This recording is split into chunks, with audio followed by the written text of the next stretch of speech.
racist. Woo. It's Virginia. Yeah. Thomas Jefferson, Madison. Come on. Yeah. We got racist white people. There's worse things that white people did in Virginia than that. Okay. Yeah. But of course, the white liberals are like, oh my God, I have black friends. I can't believe you did that in 1984. Anyway, so then there was Justin Fairfax, and this guy was amazing. In my opinion, leaps and bounds better than Obama on paper and as a politician, lieutenant governor. Okay. They were thinking Northam was going to resign, and that Fairfax was going to be the new governor.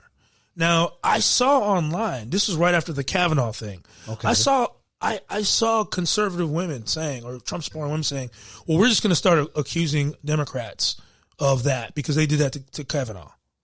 They just said it. They said, that's insane. It is insane. So he had one accusation, Justin Fairfax, in like 1990, that the woman went to the college and said he did this, and the college dismissed it. The New York Times dismissed it. At the same time, she accused a guy who was an NBA player for 8 years and is a commentator now. Mm-hmm. And then she goes, yeah, he did it too. And the dude's like, dude, I've never met her in my life. And then there was another one, and I won't go into the details, but it described a woman said that they were doing something and he pushed down on her shoulders and made him perform an act on her. I'm looking at this, I'm like, what? So those were the two accusations. So Kamala Harris says, you're guilty, you have to resign. No one had ever openly accused this guy of anything. It was two accusations. Hearsay. There's a couple women who came forward and said it. And it's just like, well, that's the rule. The rule is that if you get accused of this, it doesn't matter because men are naturally that terrible. Of course, when you say it about black men, then the police are evil and you're a Klansman. Mm-hmm. But when you want to depict a black man like that as a monster, it's okay because you're doing it from the critical, intersectional, feminist, blah, blah, blah. Okay? So then they decided to keep Northam after that, which is really kind of weird because they shouldn't have been trying to get rid of him over 1984 anyway. So then you go back and then Tara Reid. So they're saying, do we want the guy who was in blackface or the guy who molests women? And they tried to weigh the two? It wasn't even like that. It was like back at the time, it was if you're accused, you're guilty. And that was part of the liberal ideology that was operating during the primary, 2019. Mm-hmm. And then Tara Reid, or whatever her first name is, Tara Reid, whatever, accuses Joe Biden. Now, honestly, I don't believe that story. But up until Joe Biden, me saying that means I was an apologist for that action in their minds. Mm-hmm. Even though, yes, sometimes people make stuff up. It doesn't mean that I approve of that. But that was the ideology they created. They overplayed it because it's control. Because I remember you tried to say something on my Facebook feed once, and they said, you're a man and you don't have a right to speak. Yeah. Well, they first said you were a white guy, and I agreed with you. Oh, well, they're two men. Yeah. And I'm just like, What? This is my Facebook feed. Get the hell off of my Facebook page. What? But it's control. They want to change your values using control. And they overplayed it. So then I don't know exactly what Kamala Harris said. I think she said she believes her, but she still supports Joe Biden. But that doesn't make any sense. No. But then there's politics, though. Politics just they don't seem to make sense. No. If you cancel every politician who has ever done anything wrong, right? First of all, people by nature are going to do stupid things. Right. If I do a stupid thing, and then another stupid thing, and maybe a third stupid thing, okay, I'm a human being. Now, if I'm a serial stupid thing doer, right. Absolutely, that's different. Okay, there's making a mistake, realizing you screwed up, and not doing it again. That's human. Mm-hmm. Okay. And then there's doing it. And there's some things you can never do. Okay. It depends on how bad they are, of course. But I've heard more people make this statement, that the reason we don't have any good men or women running for politics or running for office in politics is because they don't want to subject themselves to that baloney. Because anybody can just say you did X.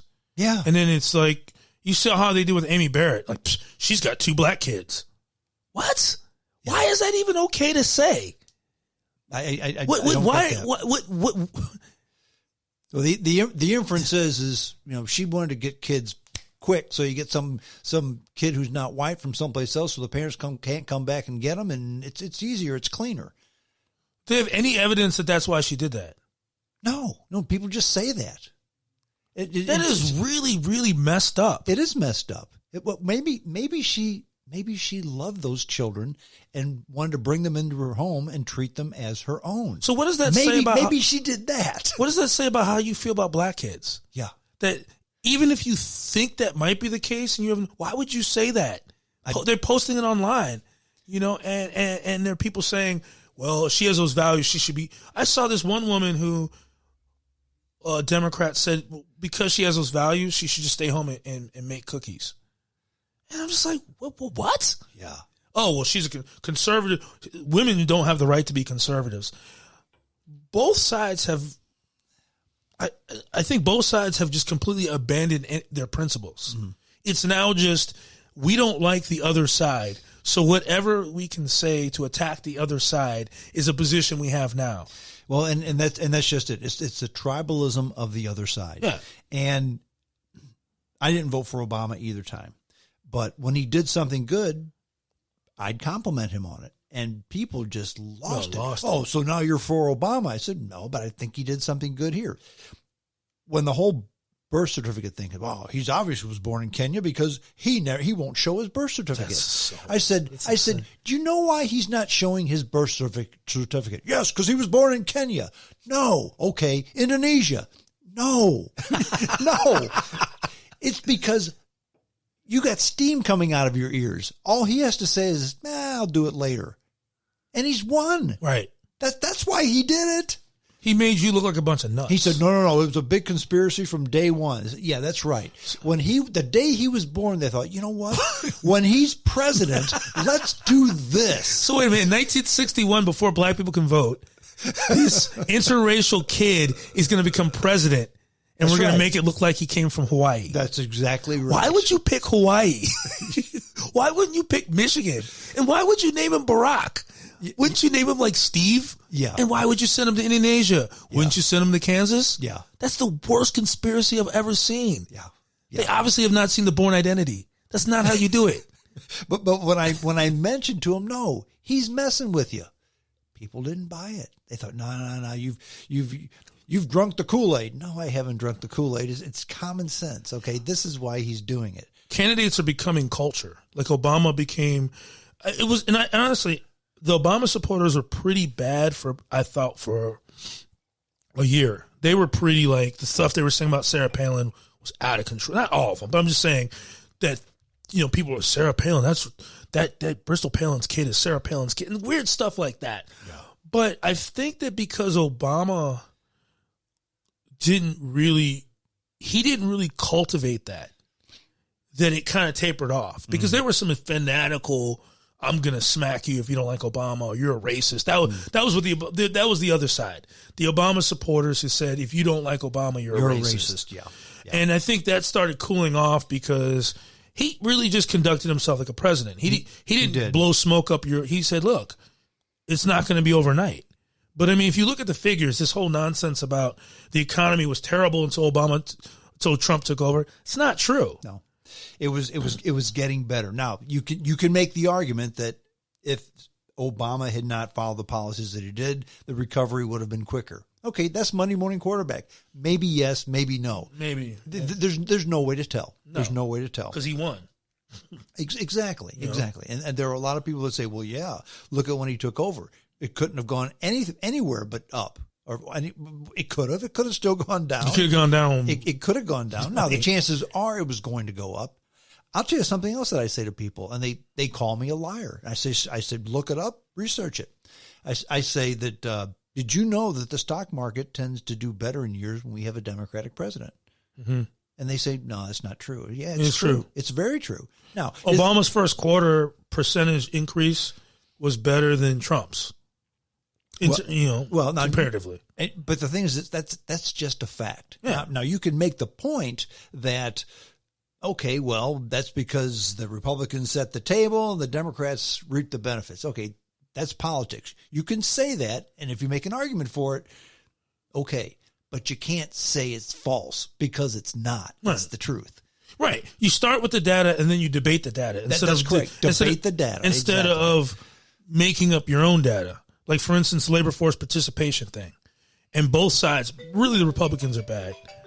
Call from Shaper. And to accept, press 1. To send a voicemail, press 2.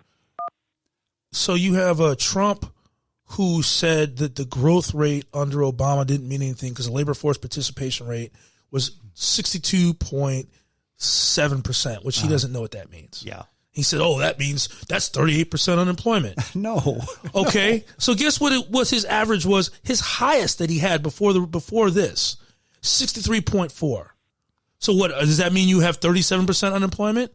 But the Republicans stopped talking about labor force participation rate as soon as Donald Trump took office. Why? Because that figure doesn't mean hardly anything. You know what nations,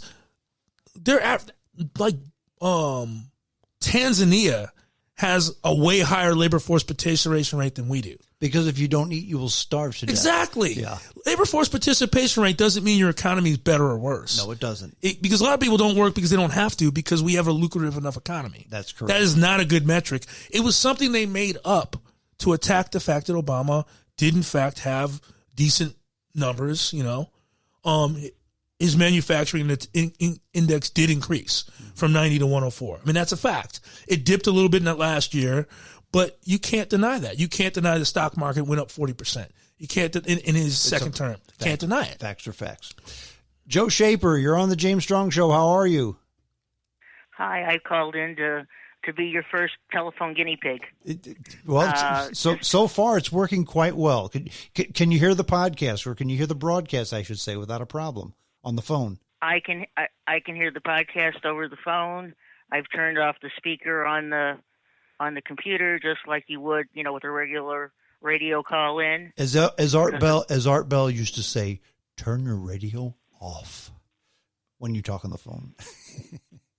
Well, I don't have it turned off. Down is great. Down is great. Well, what can we do for you? What would you like to comment on, Joe? Well, what I'd like to hear is a discussion between you and Mr. Greyfalcon on the two main candidates and their positions on the environment. My personal, and I am a Missouri independent. I generally vote for the person, not for the party.